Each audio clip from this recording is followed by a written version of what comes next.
Volz. I hope you're doing well, and Christmas is coming up, so you better be on Santa's nice list, because the elves are watching, but I hope you do get better, but I'm going to read your kids How the Grinch Stole Christmas.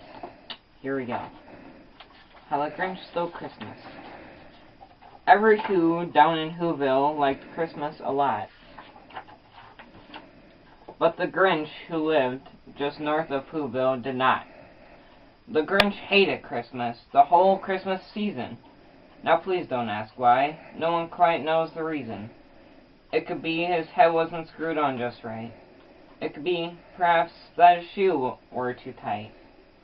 But I think that the most likely reason of all may have been that his heart was 2 sizes too small.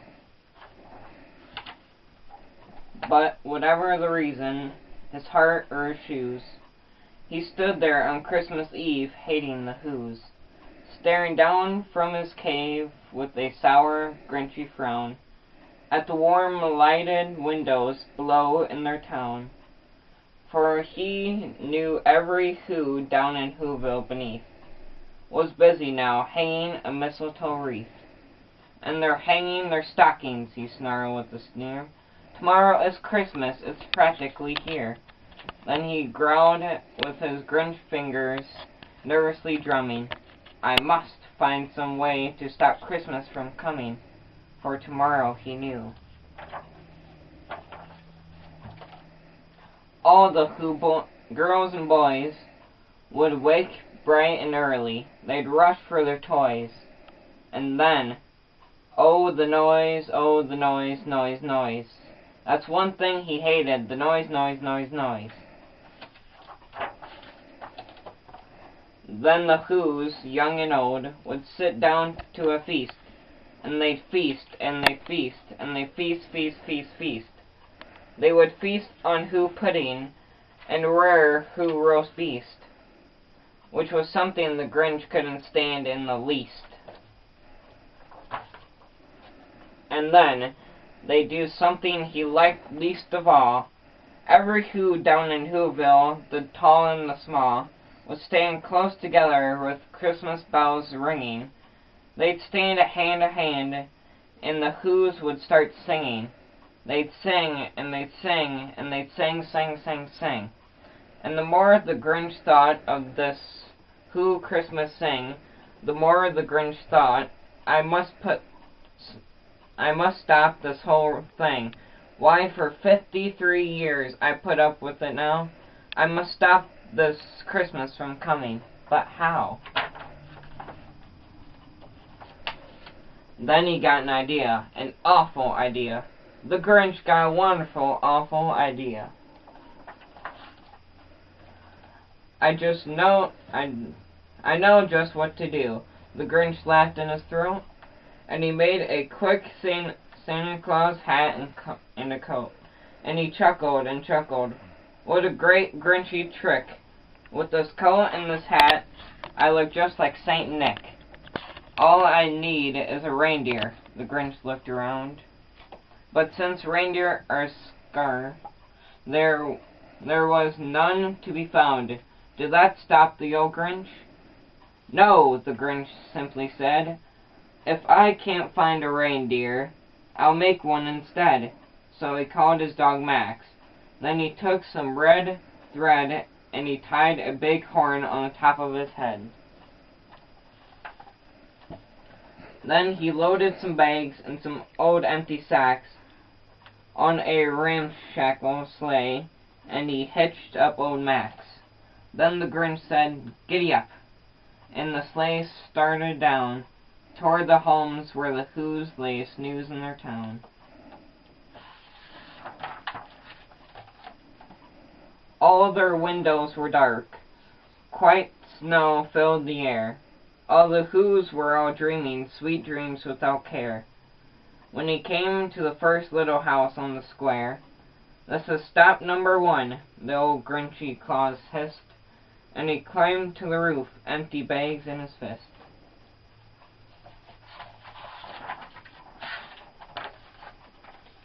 Then he slid down the chimney, a rather tight pinch. But if Santa could do it, then so could the Grinch. He stuck only once, for a moment or two. Then he stuck his head out of the fireplace flue, where the little Who stockings all hung in a row. "These stockings," he grinned, "are the first thing to go." Then he slithered and slunk, with a smile most unpleasant, around the whole room, and he took every present. Pop guns and bicycles, roller skates, drums, checkerboards, tricycles, popcorn, and plums. And he stuffed them in bags. Then the Grinch, very nimbly, stuffed all the bags one by one up the chimney. Then he slunk to the icebox. He took the Who's feast. He took the Woo pudding. He took the roast beast. He cleaned out that icebox as quick as a flash. Why, the Grinch even took their last can of Who hash.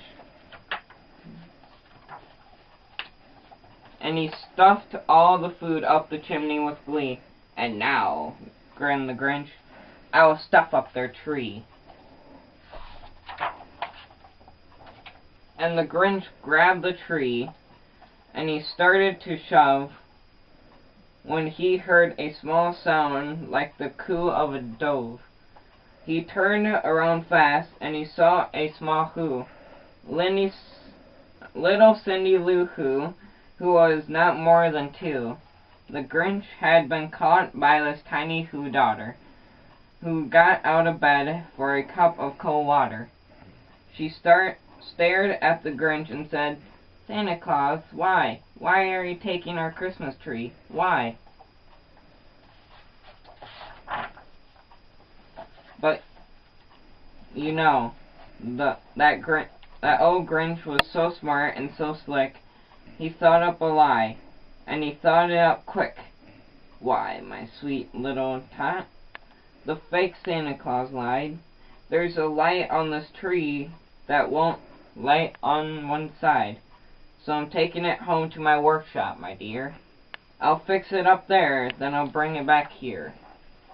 And his fifth fooled the child, then he patted her on the head, and he got her a drink, and he sent her to bed. And when Cindy Lou Who went to bed with her cup, he went to the chimney and stuffed the tree up.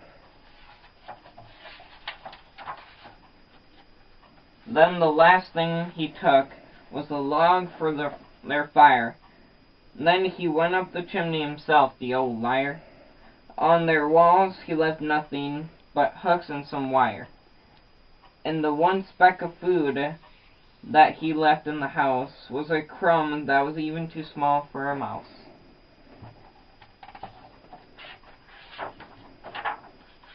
Then he did the same thing to the other Who's houses, leaving crumbs much too small for the other Who's mouses.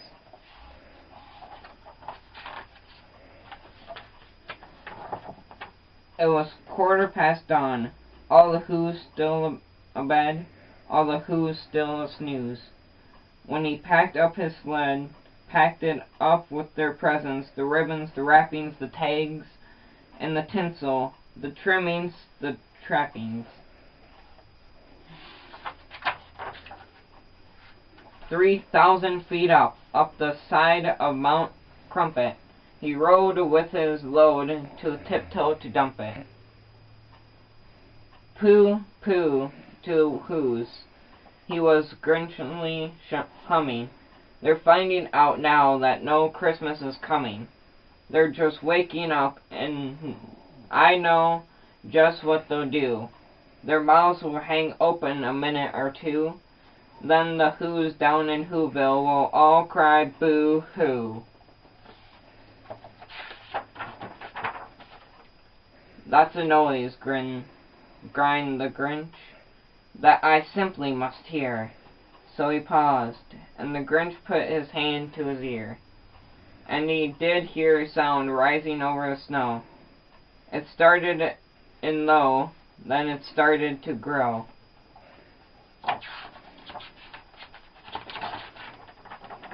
But the sound wasn't sad. Why, the sound sounded merry.